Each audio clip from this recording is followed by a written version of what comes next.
we have all inherited from our culture a worldview that is so pervasive that we do not even realize that we are unknowingly subscribing to it. And yet it informs the way we think about ourselves, the way we understand our body, the way we think about death, the way we relate to others, and the way we act and move in the world. And this is the paradigm of materialism that underlies and pervades our world culture. And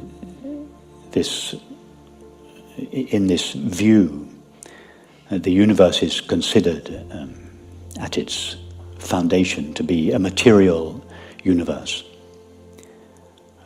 from which, at some late stage in its evolution, the Earth developed. On the Earth, each of us was born as a body. Our bodies developed brains, and eventually our brains generated consciousness. That's the basic model on which our world culture is founded. And from this point of view, consciousness or awareness is considered to be the most ephemeral, the most fleeting, the most insubstantial, the most derivative element of experience that is generated by the body. It evolves with the body and, of course, disappears when the body dies. This view is not often something that we think about, but it's where we think from. It underlies most of our thinking and feeling, and the way we subsequently act and relate in the world. I would suggest that sorrow and conflict are the inevitable consequences of this paradigm, and one only needs to look around at what is taking place in the world for evidence of this.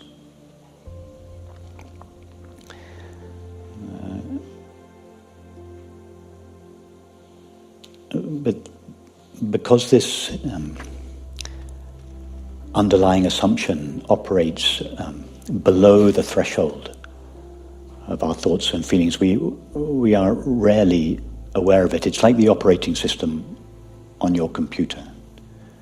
When you open your computer and you read emails and write documents and watch movies and listen to music and so on, everything you see and read and hear and do is facilitated by the underlying operating system that you are not aware of. But if the operating system fails, everything fails. If it changes, everything changes. So this week we will make a very thorough, deep exploration of this underlying assumption upon which our sense of ourself, our sense of our bodies, our view of death, our relationships with each other, our actions in the world are based. We're not going to be tinkering with the programs.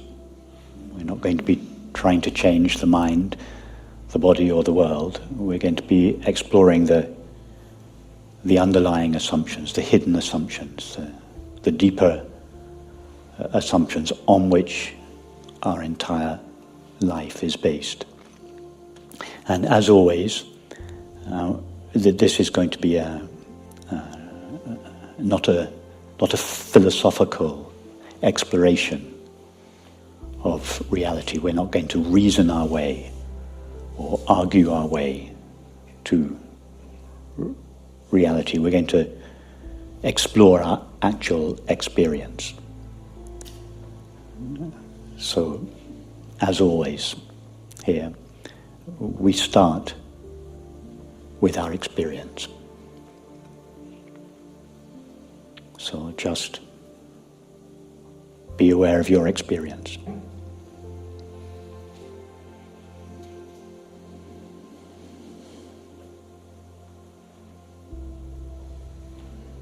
Just be aware of the full spectrum of your experience.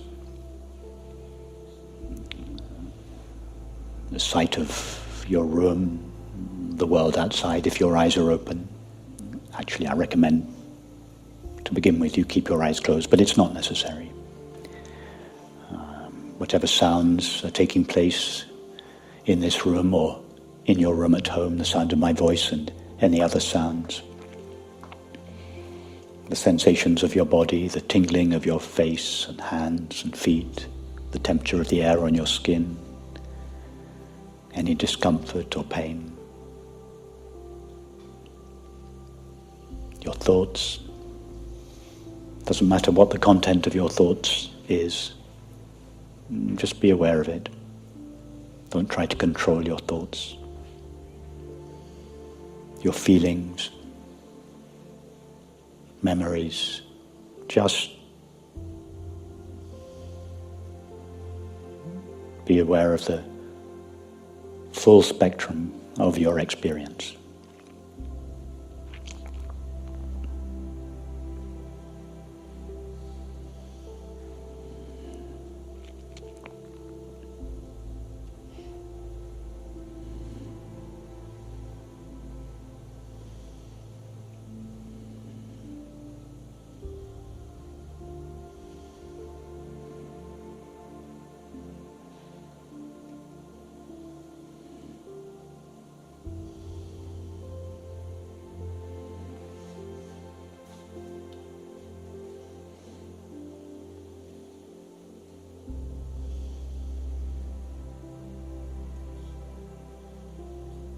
And now notice that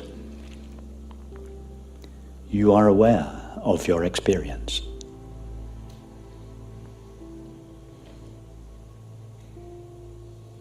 There is more to experience than just thoughts, images, feelings, sensations, and perceptions.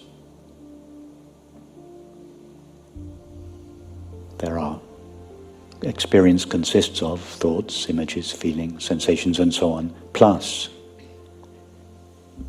the awareness that knows them.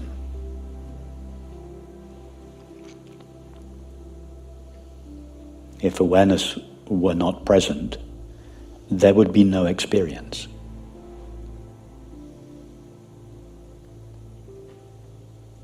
Awareness is the prerequisite for all experience.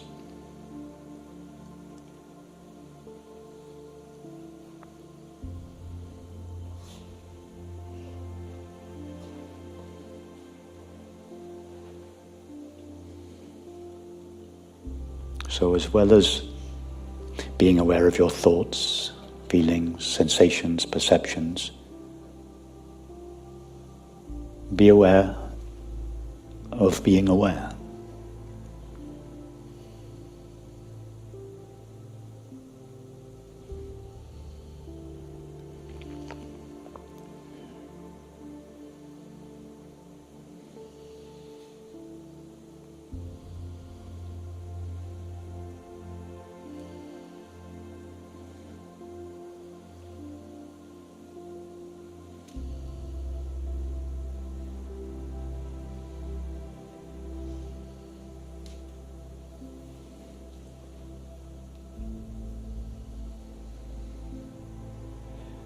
Don't try to find awareness as an object of your experience.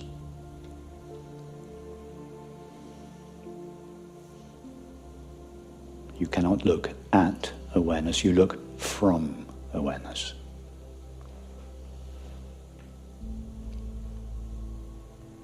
You look at your thoughts, feelings, sensations, perceptions, but you look from awareness.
Normally, you are just aware of the content of your experience.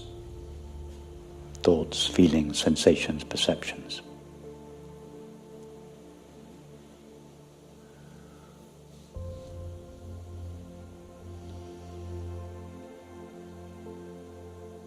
You tend to overlook that which is aware of them.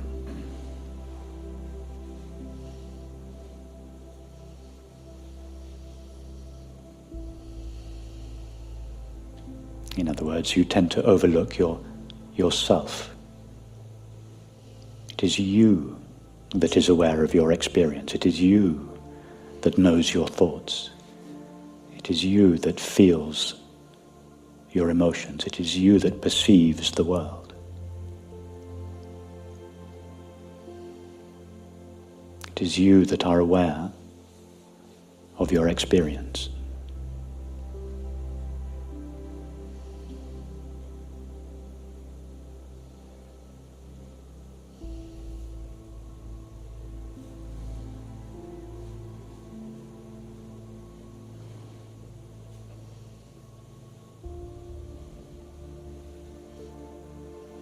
So see that awareness is the knowing element in all experience. It is the illuminating factor in all experience.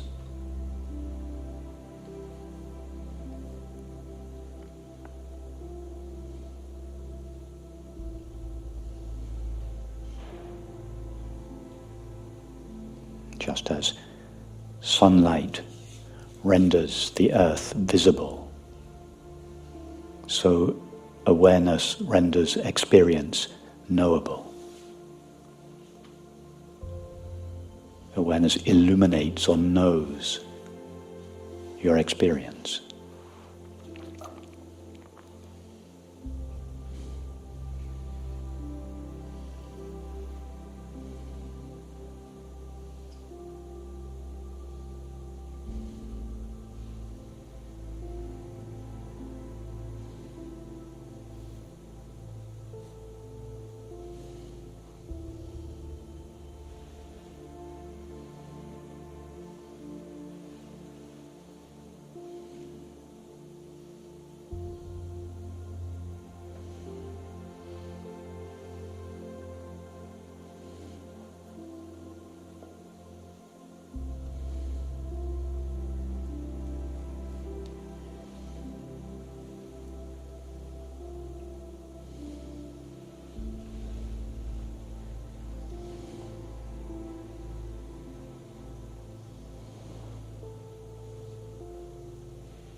Notice that your experience is continually changing.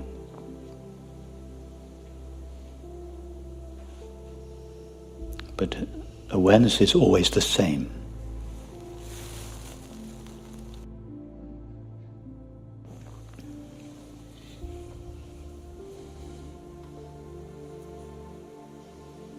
The awareness that knows your current experience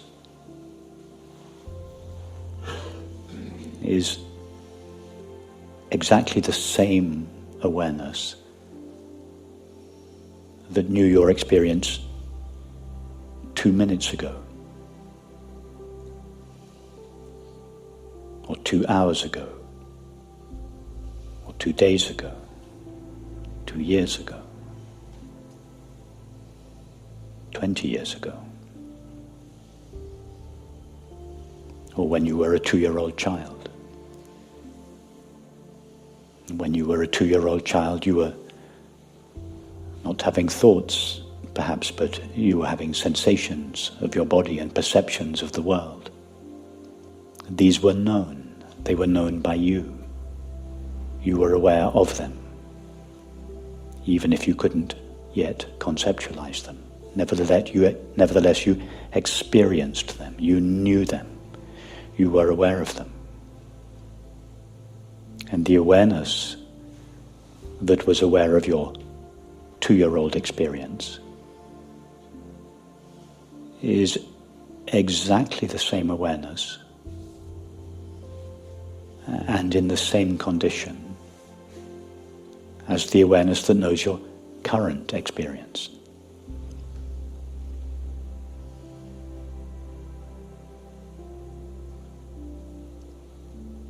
No other element of your experience has remained consistently present throughout your entire life. Every thought, every feeling, every sensation, every perception, even every atom that makes up your body, all of these have changed innumerable times over the course of your life. There is no continuity there. There is no continuity in the content of experience. And yet, you are absolutely certain that you have always been the same person.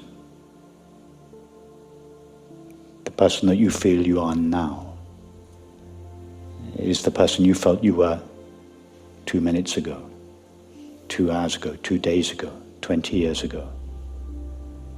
And when you were a 2-year-old child, there is a continuity of identity that runs through your life.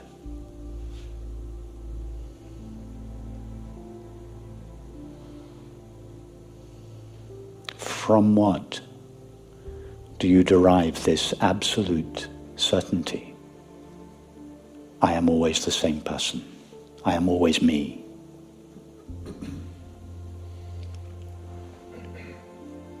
Your thoughts, feelings, sensations, and perceptions, these are appearing and disappearing moment by moment, but you don't feel that you appear and disappear moment by moment. You don't feel you're a different person every moment, every minute, every hour, every day, and so on. So from what element of your experience do you derive this certainty of always being you,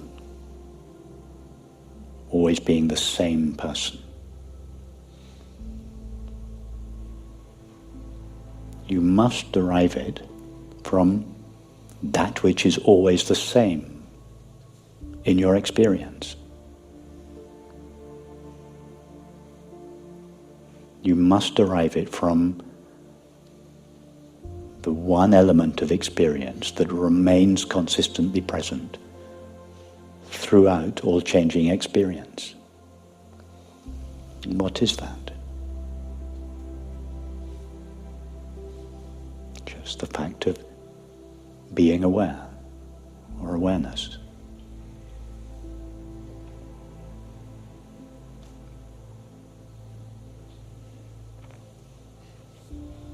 In other words, you derive your sense of yourself. You derive your identity. The feeling of being me. Directly from awareness. But because awareness is invisible, because it is, as it were, transparent, empty, silent, and can never be found as an object of experience, you tend to overlook it. And as a result, you project your identity onto your body and consider your body to be the permanent element of your experience, the primary element of your experience.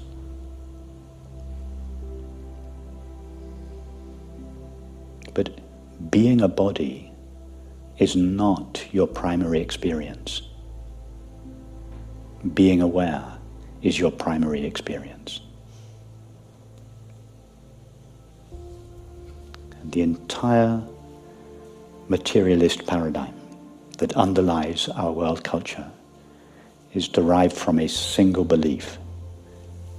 The belief that being a body is your primary experience. Our entire materialist paradigm that underlies our world culture is derived solely from that belief. Being a body is your primary experience. But if you look closely at your experience, being aware is your primary experience. Nobody has ever had the experience of a body in the absence of awareness. It's not possible to have an experience without awareness. The body is something we are aware of.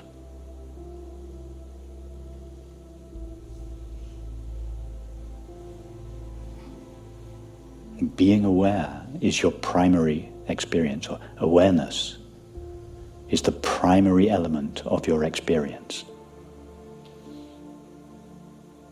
Before you have the experience of a body, you are aware. Before you know the world, you are aware.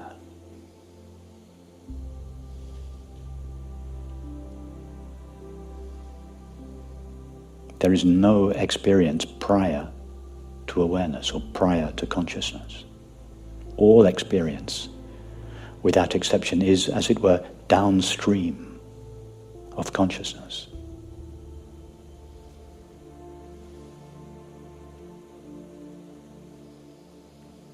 Awareness is not just the most fundamental or most essential element of your experience. It's the primary element of your experience.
So we start with experience. Thoughts, images, feelings, memories, sensations, perceptions.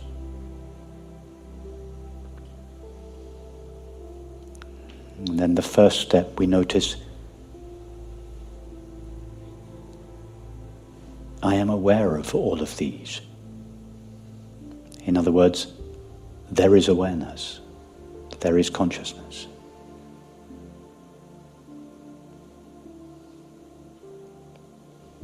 There is the content of experience and the awareness of it.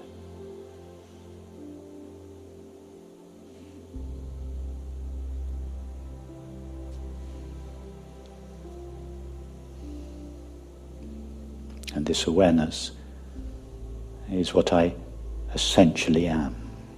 I know my thoughts. I feel my emotions. I perceive the world. I refers to this knowing or aware element of experience. That's the first step, the recognition of the presence of awareness.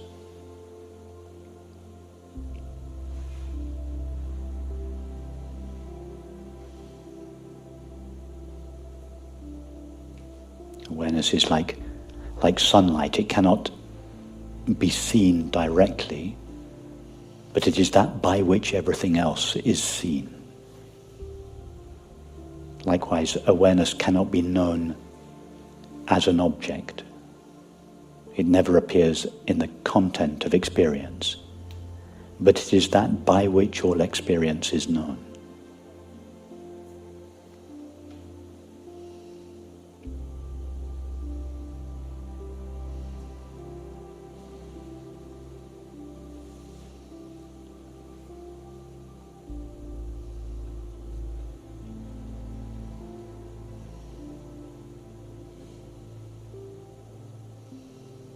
When you go outside, the entire landscape is bathed in sunlight. Well, look at the landscape of your experience.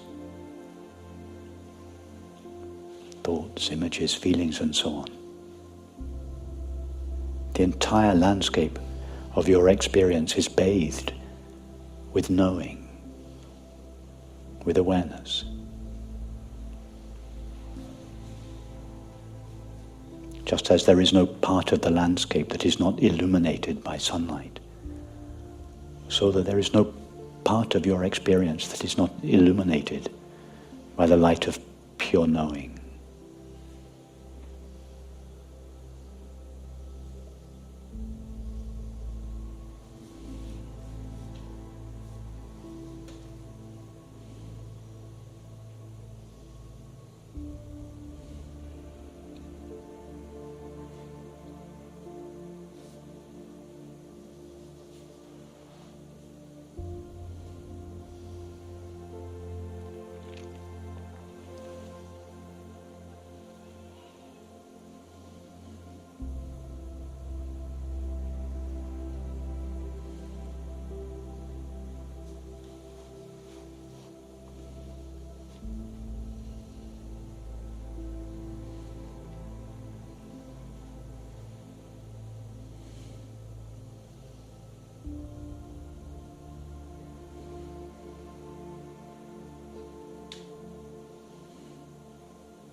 So the first step, the recognition of the presence of awareness.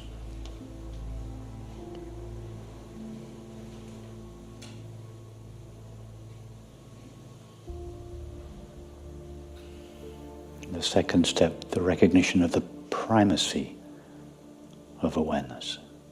Being aware is your primary experience.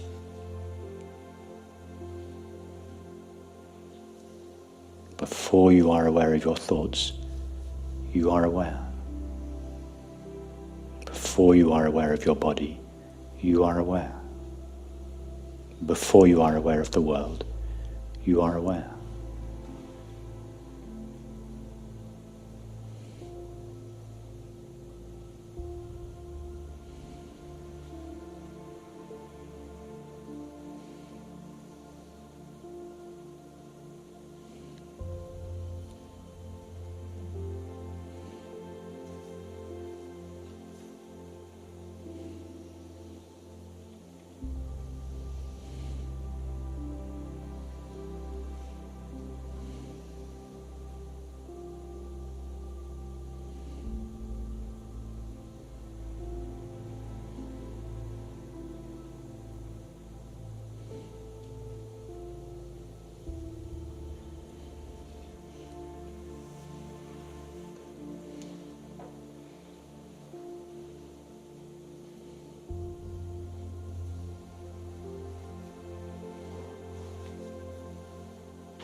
So already our fundamental assumption about the nature of reality is being challenged by the evidence of our experience. We believe that the universe is at its foundation a material universe, and that consciousness or awareness is its byproduct. In other words, that the material world precedes consciousness. But this conflicts with our experience. Nobody has ever had, or could ever have, the experience of a material world, or indeed any experience, in the absence of consciousness.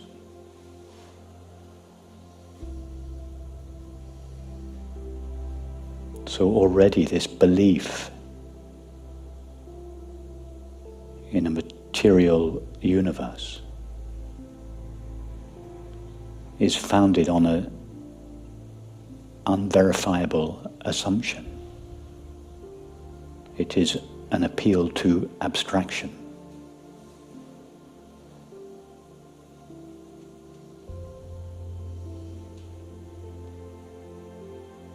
The belief that something exists prior to and independent of consciousness or awareness, and this conflicts with experience.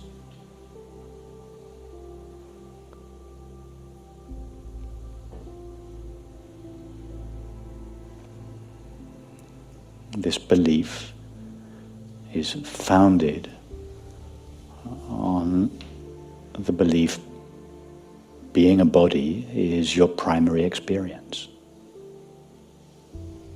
But it's not. Being the body is a secondary experience. Being aware is your primary experience.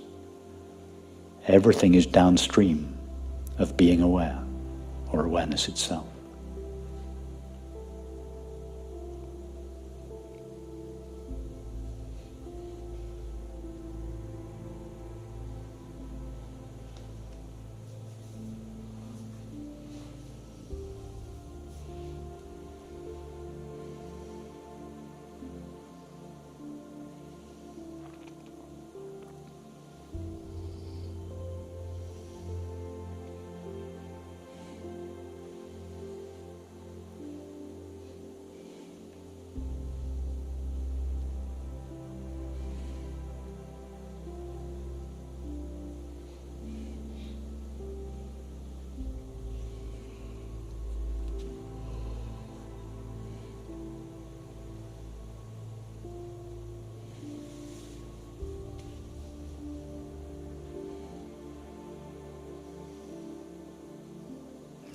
Some of you may object and say, okay, I understand this is true of the waking state.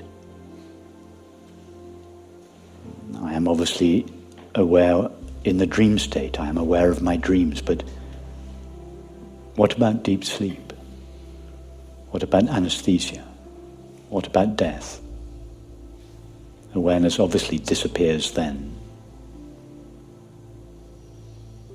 I can't verify that awareness disappears at death, but every time I fall deep, this is the way the argument goes, every time I fall deeply asleep, awareness disappears. Under anesthesia, awareness disappears. And we believe this so deeply that we think that we actually experience the absence of awareness in deep sleep or under anesthetic. The belief is so pervasive that we feel in a way that is consistent with and an expression of the belief without realizing that the feeling is generated by a belief.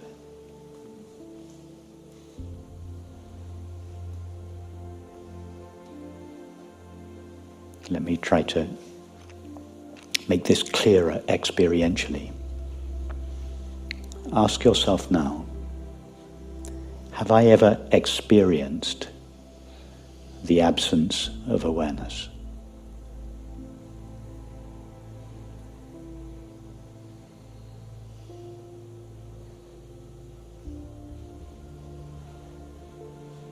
I believe that awareness disappears in deep sleep and under anesthetic, but have I ever actually experienced, have I witnessed the disappearance and the subsequent absence of awareness?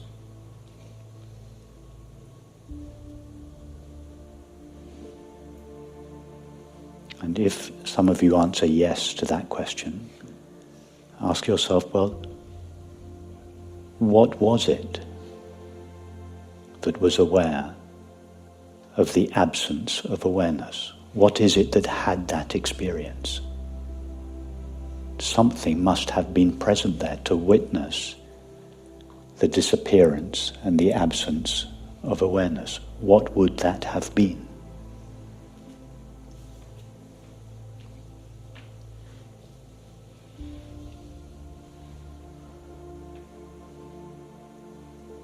If you claim the absence of awareness as an actual experience, you must have been present there to experience it. You must have been aware of its absence.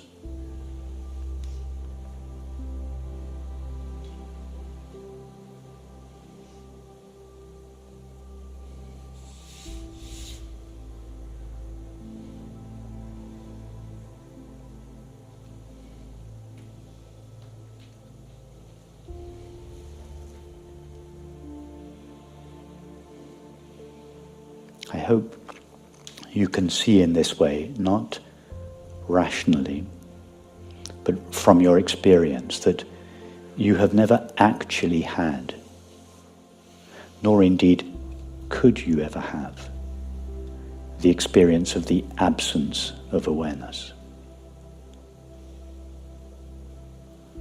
We believe that awareness disappears. Why? Because we believe that being a body is our primary experience and that awareness is generated by it. If awareness were generated by the body, then awareness could easily cease being generated by it.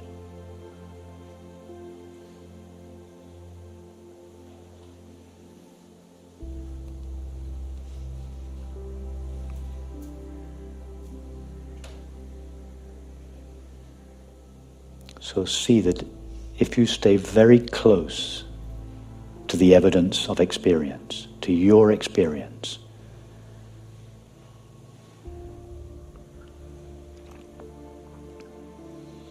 there is no discontinuity in being aware or awareness itself. In your actual experience, awareness is continuous.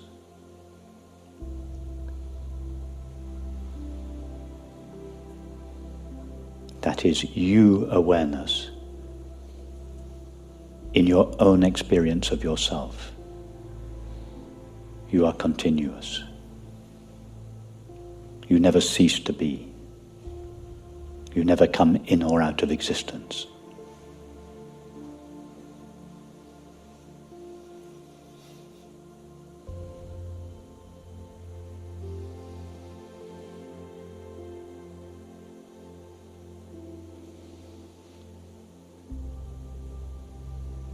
For exactly the same reason that you never experience the disappearance of awareness, you never experience the appearance of awareness or the birth of awareness. In order to claim the birth of awareness as an experience, you would have had to be there prior to that experience to witness it.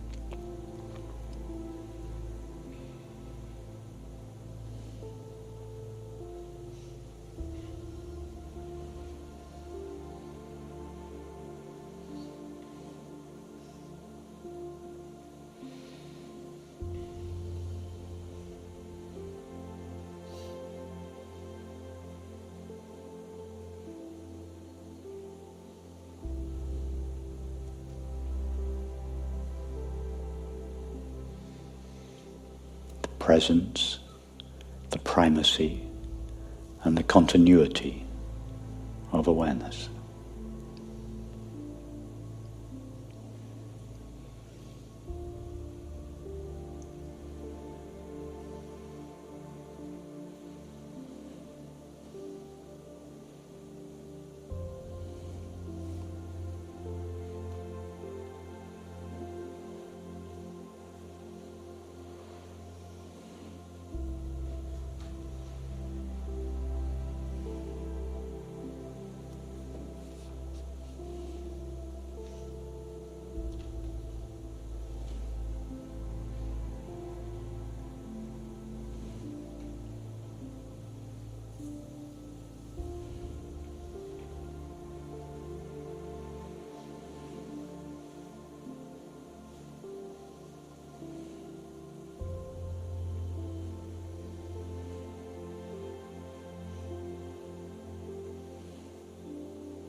Strictly speaking, I shouldn't refer to the continuity of awareness. Awareness is not continuous in time, it is ever present now. But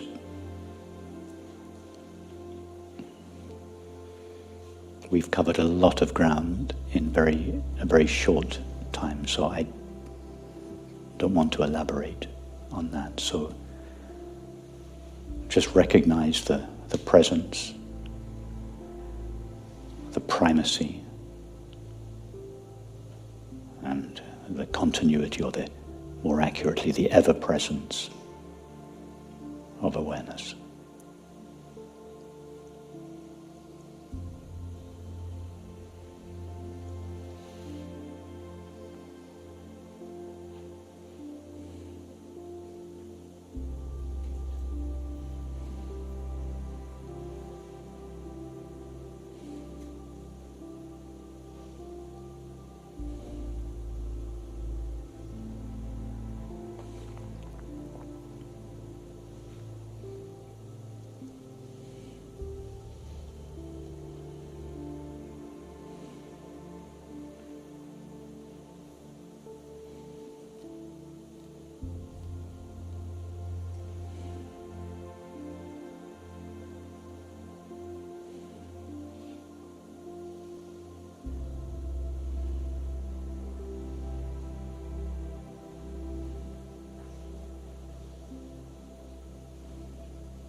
Previously, you thought, I am a body and I have awareness.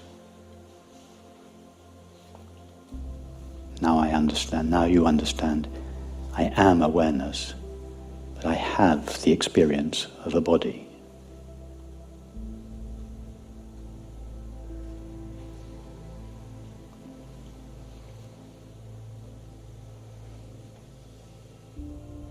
This small shift has massive implications.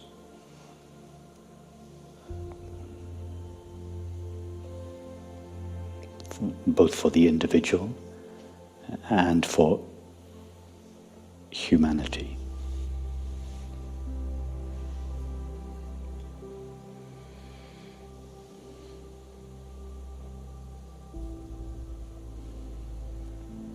Previously, you thought, I am fundamentally a body, and awareness is a faculty that I, as this body, have. Now you realize, I am fundamentally awareness, and the body is an experience that I, awareness, have.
So really explore these two possibilities in your experience.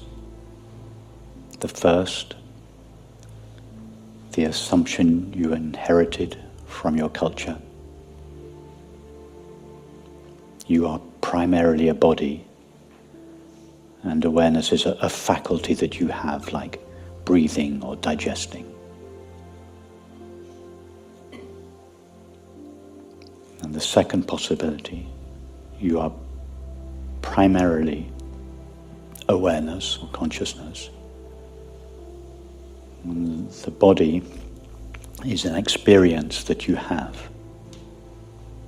It's not what you are, it's what you know.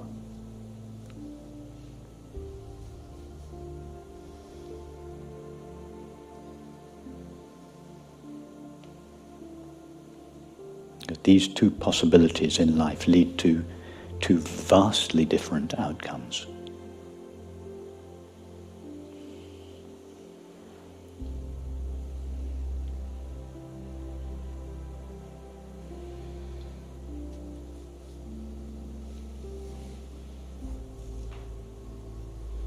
The first,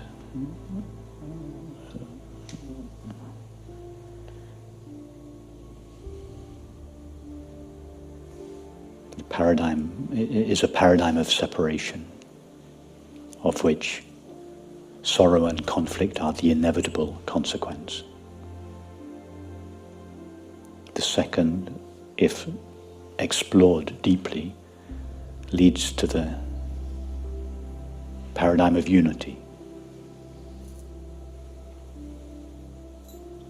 of which peace on the inside and harmony on the outside are the inevitable consequences.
Okay, let's leave it there for this evening. Thank you everyone at home for joining us.